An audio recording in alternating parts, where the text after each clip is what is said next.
હાય friend, Gujarati cooking ચેનલમાં તમારું સ્વાગત છે।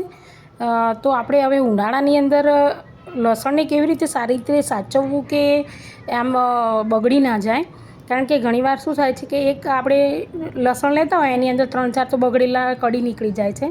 તો આપણે લસણના ફોતરા છે એને ફેંકી નથી દેવાના, એક આ રીતે ડબ્બાના ઢાંકણને કાણા પાડી દેવાના છે। મોટા કાણાવાળા જે બજારમાં મળે છે એવા લાવશો એટલે અંદર જીવડા જાય છે, એટલે એના લીધે આમાં થઈને જીવડા જશે નહીં, એટલે આ રીતે આપણે એને કરી લેવાનું છે। અને પછી લસણના જે ફોતરા છે ને એને સ્ટોર કરવાના એક ટાઈમ, અને પછી આ ડબ્બો હોય આ રીતે પહોળો, એની અંદર આપણે પહેલાં આપણે આ લસણના ફોતરા એડ કરી દઈશું, અને ત્યારબાદ એની અંદર આપણે લસણ મૂકી અને એની ઉપર આપણે લસણના ફોતરા આપણે ઢાંકી દઈશું, તો લસણ એકદમ સરસ રીતે સચવાય છે। ચેનલને સબસ્ક્રાઈબ કરવાનું ના ભૂલતા પ્લીઝ। આટલા સરસ વિડીયો બનાવું છું તોય કોઈ સબસ્ક્રાઈબ કરતું નથી, પ્લીઝ।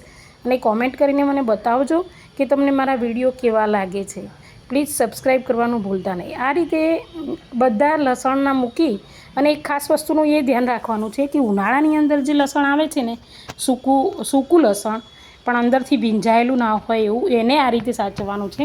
બાકી શિયાળાની અંદર આ લસણનું જે ફોડવું છે ને એ અમુક લીલા આવતા હોય છે, તો એની કળી કરી લેવાની, એને કળી કરીને પછી આ રીતે સાચવવાનું છે। તો શિયાળા અને ઉનાળા બંનેની સિઝનમાં આ રીતે સાચવશો તો લસણ સારી રીતે રહે છે અને એમાં કંઈ વાંધો નથી આવતો। અને જેમ જેમ દિવસો જતા જાય એમાં અમુક વાર છે ને ચેન્જ કરતા રહેવાનું લસણના ફોતરાને,